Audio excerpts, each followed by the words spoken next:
I already clicked it. Happy Friday. My partner, Adam Vincent, is locking his bedroom door. It's slider. Hey guys, happy Friday. What does that mean, Paul? If it's Friday, it's time to learn a little, probably. Absolutely. Thanks for joining us, folks. The scrolling words at the bottom of it are pointing out today's Learn a Little is about the Big Four estate planning documents, the Fab Four, not the one in the advertisement. That was misleading. Really misleading advertisement. Yeah. Although we did get the licensing okay from absolutely. Paul, if you'd like to perform here at the end of our Learn a Little, your favorite Fab Four, that would be a delight for the folks out there. Absolutely. In the meantime, we'll talk a little bit about the Big Four estate planning documents. Right. Adam, what are those? Do you want to describe those for folks? Well, before we get started, yesterday we spoke to some folks at NASA, and it reminded us that we haven't talked about the 4 estate planning documents that everybody should have. So what did we do? What did we learn? Yeah, we've run through this a few times, and it is one of those things that are worth repeating. Right. And the 4 of them are the bottom. Oh, I just missed them. It's coming across here. I don't know they are. This banner will help. It's one thing everybody's generally familiar with it: a will, last will and testament, 2 healthcare documents, living will and healthcare power of attorney, and then finally a financial power of attorney or durable power of attorney. And we'll talk about each of those now. Which would you like to take on, Paul? Before we do that, we get asked a lot, hey, I don't have that much money, or hey, I got a ton of money. Do I need what? And these basic 4 cover anybody, whether rich or poor, young or old. You should have them, whether you have kids or not. These are easy things to put together after a little thought, and they benefit any adult. So we recommend these. So I'll start, Adam, with the first one, last will and testament, because that's what it just scrolled by. Last will and testament is where you want a probate court to direct your assets upon your passing. So your will is essentially a contract with your county probate court, directing that court on how you'd like your assets to be dispersed. First, they take care of your funeral bill. Next, they take care of your debts, if there are any, and then whatever's left after all the debts are paid off gets dispersed to how your will describes. So that's the one most folks have heard of as far as estate planning goes. It's pretty simple to put together. We won't get into the nitty gritty of, testamentary trusts and executors and guardians, but that one will help a lot when things go sideways. So we recommend you get that done. Yep. So avoid some of the chaos of not having it, essentially.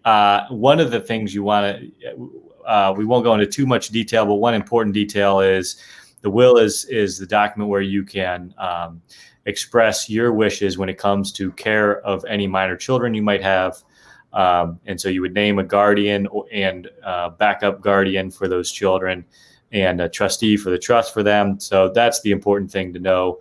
Otherwise, the will is pretty straightforward, but that's one element to consider if you have minor children. That's really what motivates people to get these things done. So that's the last testament, last will and testament. The next 2 we'll talk about are the healthcare documents.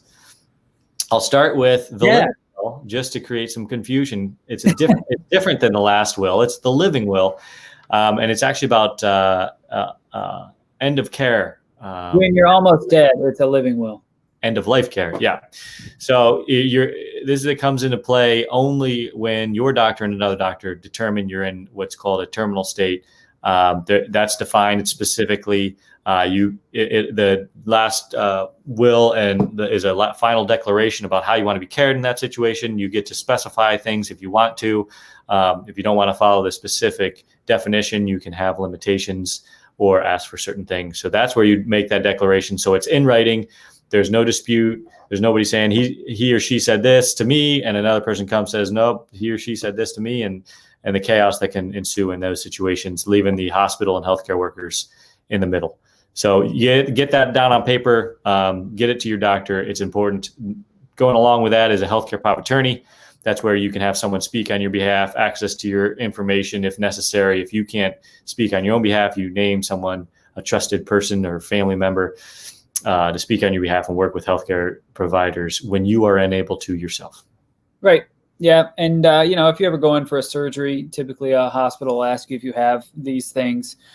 And that's not always the easiest time to get them set up. So anyway, get them done now because it's relatively inexpensive, but it's very effective and can help everybody. And just to reiterate, a healthcare power of attorney is just someone stepping into your shoes, gets access to all your medical records, can speak to doctors on your behalf, can participate with essentially any medical provider as if it were you, whether because you don't want to talk to that person or you don't have time to do it, or you bonk your head and you're unable. So, and the last of the four, so we got the will, the last will and testament, the living will, the healthcare power of attorney, and then lastly, the durable financial power of attorney. That is like the healthcare power of attorney, allows somebody to step in your shoes for all, almost all, it depends how you want to draft it, financial decisions. So they can be as broad and cover anything, open accounts, close accounts, write checks, do anything, sign you up for a mortgage, or you can be as limited as you'd like. You can make it singularly, for one transaction or some period of time. Let's say you're out of the country for a month and you just want someone to help out in the case that you don't, you can't perform your duties at work or whatever it might be. That's the financial power of attorney, is someone acting on your behalf for financial decision-making and actions. So absolutely.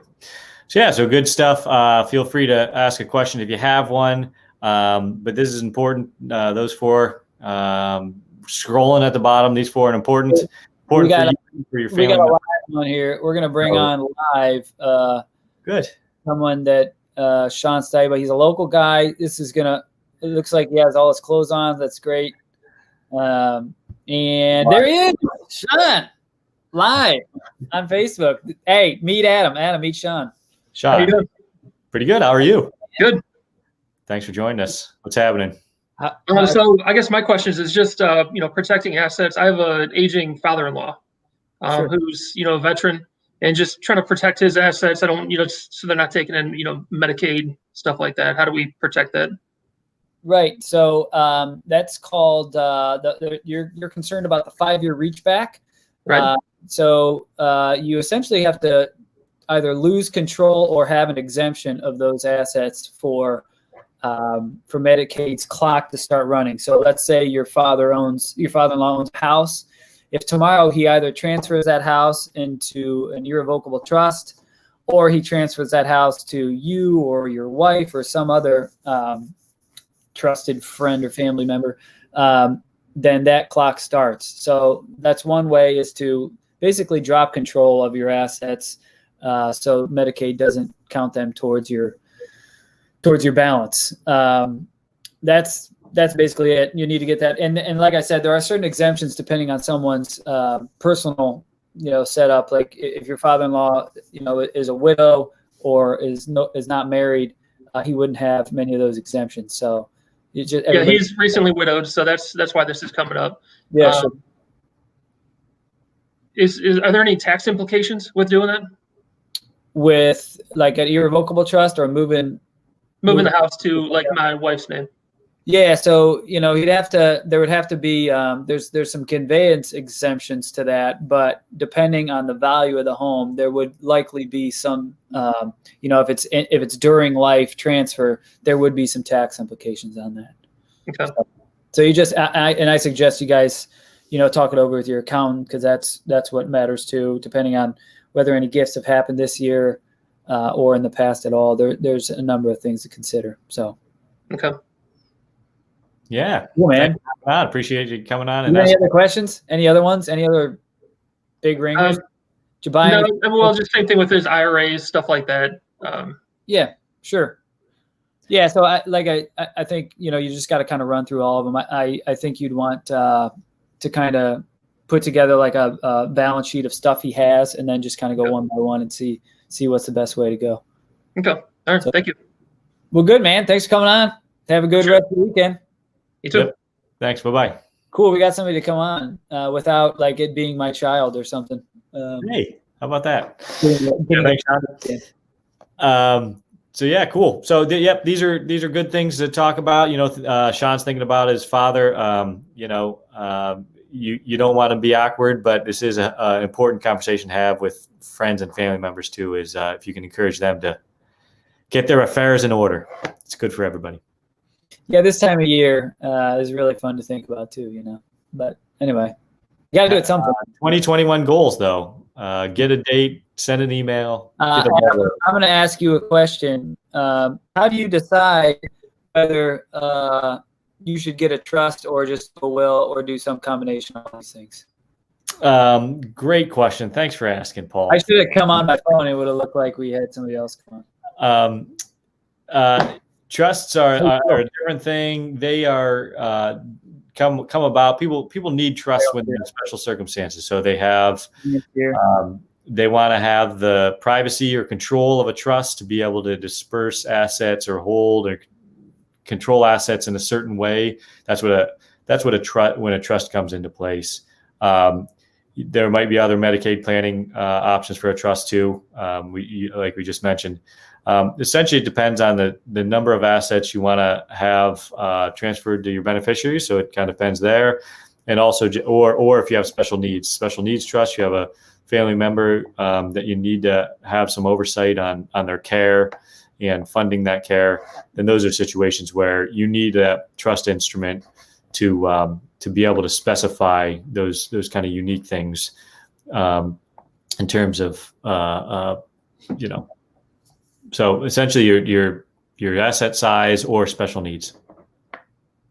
Otherwise, the will's good. The will and non-probate transfers are the way to go. Yeah, and since you mentioned non-probate, we should mention that for the couple thousand that are watching. There's a lot of effective ways to transfer assets now without having it either even parking in a trust or worry about it in your will. I mean, off the top of my head, I can't really think of anything that would be a real problem with how many effective ways there are to transfer property, whether bank accounts or real estate or membership interest in an LLC. There's a lot of really easy and inexpensive ways to transfer stuff. You just got to know how to do it. So call Adam. Absolutely.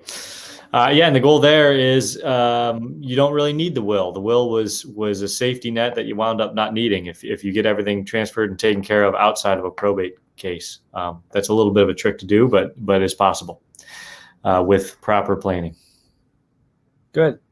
Well, I don't see any other questions. I guess I could text this one, but since I just asked you, I probably don't need to. That's good. All right. Well, this concludes another Friday. We did it. Yep.